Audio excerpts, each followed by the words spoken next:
Kanchipuram వకుడా silks నాణ్యత మా ప్రాధాన్యత. మదీనాగూడ, మియాపూర్, హైదరాబాద్ లో త్వరలో శుభారంభం. నయీంని ఎందుకు టార్గెట్ చేశారు అది చెప్తా. అదే చెప్తా. నేను సరెండర్ అయినా నోట్రాల్లో ఉంటున్నా. మళ్ళా పటేల్ సుధాకర్ రెడ్డి నుంచి లెటర్ నాకు మీకా మళ్ళీ ఒకసారి కలవాలి అని లెటర్లో ఉన్నది. సరే అని చెప్పేసి పోయినా. ఎందుకు పోవాల్సి వచ్చింది నువ్వు బయటికి, ఏం జరిగింది అని అంటే నేను చెప్పే కాడికి చెప్పిన, ఉండి ఇట్లనే ఉండు. మొదటి నుంచి మళ్ళీ నేను ఎట్లా అని అంటే లేదు నీ స్థానం నీకే ఉంటుంది, అట్లా ఏం లేదు, వేరే కాయ పంపిద్దాం అట్లా అని అంటే నేనుండి సాధ్యం కాదన్నా అని చెప్పేసాను. అప్పటికి కొన్ని ఉండే మా మధ్యన ఇక అవన్నీ డిస్కషన్ చేసుకొని తర్వాత బయటికి వెళ్ళినప్పుడు ఏమన్నా అవకాశం ఉంటే కొంచెం సహకరించగలుగుతావా బయట అని అంటే నీకు మధ్యన నాకు మధ్యన అయితేనే చేయగలుగుతా, లేకపోతే నేను చేయలేను అనేటువంటిది క్లారిటీగా చెప్పేసిన. చర్చలు వచ్చినాయి అదే టైంలో. చర్చలలో ఇక పూర్తిగా ఏపీటీ పెట్టిండు. అపారవన్న ఈయన కలిసి మాట్లాడారు నాతో. ఏంటిది పలానా నయంను కొట్టాలి. దాంట్లో చర్చల సమయంలోనే పార్టీ ఆయన మీద దృష్టి పెట్టింది. అప్పటికే ఉన్నది కొట్టాలనేటువంటిది, కానీ దొరకట్లేడు అనేటువంటిది ఒకటి బాగా ఉన్నది. ఎట్లా అనేటువంటిది అంటే అప్పటికే 70% అయిపోయింది. ఆయన ఎక్కడెక్కడ తిరుగుతాడు, ఎవరెవరిని కలుస్తాడు అనేటువంటిది నాకు అంచనా ఉంది. కానీ ఎప్పుడైనా ప్రయత్నం చేశారా మీరు? ఆల్రెడీ ఇక చర్చలు అయిపోయినాయి. నల్గొండ జిల్లా సెక్రటరీ బయటకు వచ్చిండు, వెపన్స్ కూడా బయటకు వచ్చేసినాయి. యాక్షన్ జరిగే అటువంటి క్రమంలో ఒక కామ్రేడు ఆ యాక్షన్లో ఉంటాడు, తను అతనికి సరెండర్ అయ్యాడు. నయీం సరెండర్ అయిపోయాడు. అతను కూడా మాతో పాటు ఉండాలి. సరెండర్ అయిపోయాడు. రవి దొరికిండు, జిల్లా సెక్రటరీ దొరికిండు. మా యాక్షన్ ప్లాన్ ఫెయిల్ అయింది. అంతకంటే ముందు నయం అనేక సార్లు నన్ను మాట్లాడాలని ప్రయత్నం చేసిండు, ఎత్తుకపోవాలని ప్రయత్నం చేసిండు. చేసినప్పటికీ ఆయనకు ఉన్నటువంటిది ఏంటంటే అంచనా ఏంటంటే వీడు పటేల్ సుధాకర్ రెడ్డి సూర్యం గార్డు చేసిండు కాబట్టి ఈయన దగ్గర మనం పెట్టుకున్నాం అనుకో ఎప్పటికైనా ప్రమాదం అనేటువంటిది ఒకటి తెలుసు ఆయనకు. ఇంకా ఆఫీసర్స్ చెప్పిందా తనకు ఉన్నటువంటి అంచనా ఏందో కానీ మొత్తం మీద అయితే ఆపుకుండు, రమ్మన్నాడు. నేను రాననేటువంటిది ఆఫీసర్స్ తోటి కూడా మాట్లాడిచ్చిండు. వినలేదు, పూర్తిగా వినలేదు. తర్వాత ఇది అయిపోయిన తర్వాత, రవి చనిపోయిన తర్వాత కొంతకాలానికే మళ్ళీ 2006లో ఆత్మకూరు పోలీస్ స్టేషన్ బ్లాస్ట్ అయింది. దాంట్లో నా పేరు వచ్చేసింది.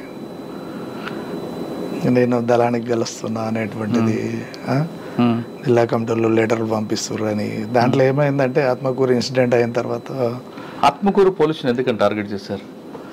మాధవ్ ఎన్కౌంటర్ నిరసనగా. ఓకే, దాని రిటాలియేషన్. దాంట్లో ఏం దొరికాయి, వెపన్స్ దొరికినాయి. కూరగాయల బండి తోసుకుంటూ వచ్చి చేస్తారు, అదేనా ఆత్మకూరు పోలీస్ స్టేషన్?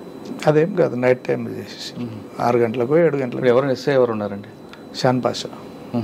దాని మీద రైడ్ చేసి ఏం దొరికాయి అందులో? వెపన్స్ ఒక స్టెన్ కార్బన్ దొరికింది, ఒక పిస్టల్ దొరికింది, 2 వెపన్స్ దొరికినాయి. అంతకంటే ముందే స్పెషల్ ఫోర్స్ ఉండి వెళ్ళిపోయింది. ఉన్నది అనేటువంటి దాని మీదనే టార్గెట్ చేసుకుంటున్నాం. ఓకే, కానీ అప్పుడు మీకు మీ పేరు రికార్డులోకి వచ్చింది. అప్పటికి చికెన్ గున్యా వచ్చి ఇంటి దగ్గర ఉన్నా నేను. నా కోసం పోలీసులు తిరుగుతున్నారు. ఇంకా నేను ఏం చేయలేక మళ్ళా శ్రీనివాస్ నాయుడు సార్కి ఫోన్ చేసి, ఏం సార్ ఇట్లా అంటే, మరి నీవు ఉన్నావు అనేటువంటిది అంటారండి. నేను ఎట్లా ఉంటా సార్ అందులో మీరు అని చెప్పేసానన్న. వెంకటేశ్వర్లు అని ఓఎస్డి ఉండే, ఆ ఓఎస్డి గారి దగ్గరికి తీసుకుపోయాడు, మాట్లాడించిండు. నేను అప్పుడు ఒకటే చెప్పిన, నేను ఉన్నా అని చెప్తే కొట్టేసేయండి సార్, దాందేముంది, మీ వాళ్ళు చనిపోయారు కదా, నేను ఉన్నా అని తెలిస్తే కొట్టేసేయరు అని చెప్పిన తర్వాత ఒక 3 నెలలు 4 నెలలు మాకు అర్థమైతేనే ఉంది సిచ్యువేషన్. ఊరు వదిలిపెట్టి హైదరాబాద్కి వచ్చేసిన. తను బయటకు వచ్చినప్పుడే మాకు తెలిసింది. బయటకు వచ్చింది, మేము దొరికిపోయినాము. అప్పటికీ రాములతోటి చెప్తున్నా, రాములు ఖచ్చితంగా చెప్పేస్తాడు అనేటువంటి దాని అంచనా ఉంది నాకు. కొట్టుపడేద్దామని చెప్పేసినాం. తను అక్కడ ఇబ్రాంపట్నం ఎంపీపీ దగ్గరికి ఎవరి దగ్గరికి వస్తుండు, ఆన్నే లిఫ్ట్ చేసి కొట్టేస్తే అయిపోద్ది, పోలీసు వాళ్ళ కాడికి పోక ముందుకే అని చెప్పేసి అంటే లేదు అతనితోటి నేనే పిలిపిస్తా దగ్గరికి మాట్లాడదాంలే అని చెప్పేసానంటే డైరెక్ట్ ఎస్పీ దగ్గరికి సరెండర్ అయ్యిండు తను. పోలీస్ డిపార్ట్మెంట్కి చెప్తే మమ్మల్ని చంపేసేవాళ్ళు. నయంకి చెప్పిండు. ఎవరు? మహేష్. నయం ఏం చేసిందంటే డైరెక్ట్ ఫోన్లు మాకు చేసుకుని పెట్టిండు. అటు రాములు బెదిరిస్తుండు, ఇటు నన్ను బెదిరిస్తుండు, భవనం శ్రీనివాసరెడ్డి అని ఉంటాడు తనను బెదిరిస్తుండు. నేను హైదరాబాద్లోనే ఉన్నా, కర్మనగట్లో ఉంటున్నా. అన్న తెలిసిందన్నా నీ గురించి అన్నట్టు. తెలిసిందా అన్న? తెలిసింది. మంచిదన్నానన్న. ఏడ ఉన్నావు నువ్వు? దిల్సుఖ్ నగర్లో ఉన్నావు కదా అన్న. నేను దిల్సుఖ్ నగర్లోనే ఉన్నా, టీ తాగుతున్నా. పోతే కర్మనగట్లో ఇంటి కాడికి రూమ్ కాడికి పోతా, ఇంకా అంతే అని చెప్పేసి అన్న. అంత ధైర్యంగా చెప్తున్నావు ఏందన్నా, నీ మనసులో పంపించుకో, పంపి అని అన్న. ఫోన్ స్విచ్ ఆఫ్ చేసేసిన. స్విచ్ ఆఫ్ చేసి చిన్న బాబు మమ్మీ సార్ చెప్పిన, ఏం లేదు జోబులో పైసలు ఉండాలి, ఎంత 3,000-2,500 ఉన్నాయి, చాలా రైట్. ఇక ఎక్కడ ఉంటే ఖచ్చితంగా పోలీసు వాళ్ళన్నా కొట్టేస్తారు, నయం గారిని కొట్టేస్తాడు. ఏది వద్దిగా బయటికి వెళ్దామని చెప్పేసి తీసుకున్న. కర్నూలు ఆడికి వచ్చిన. కర్నూలు బస్సు ఎక్కేసిన. బెంగళూరు బస్సు ఎక్కిన. కర్నూలు ఎక్కితే డౌట్ వస్తుందని చెప్పేసి బెంగళూరు బస్సు ఎక్కి కర్నూలులో నాకు తెలిసినటువంటి హోటల్, అక్కడ నాకు షెల్టర్లు ఉండే.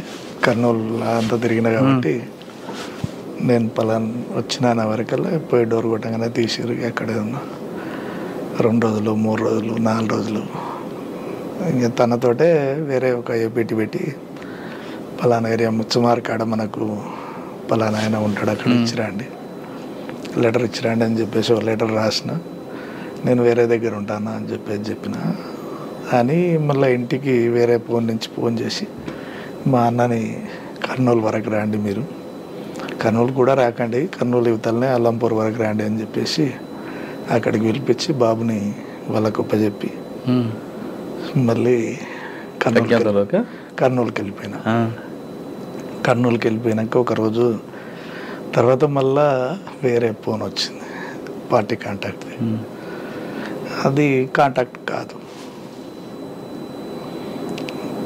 సరే ఇక ఇదిగా నేను ఉండేమనంటే నాకు మీ కాంటాక్ట్ ఏం అవసరం లేదు, నేను నల్లమల్ల అంతా తెలుసు కాబట్టి నేను ఎక్కడ పోయినా నేను పార్టీని పట్టుకోగలుగుతా అనేటువంటిది ఉన్నా. ఇక రాములు అట్లనే ఉన్నాడు, భవనం శ్రీనివాసరెడ్డి ఉన్నాడు.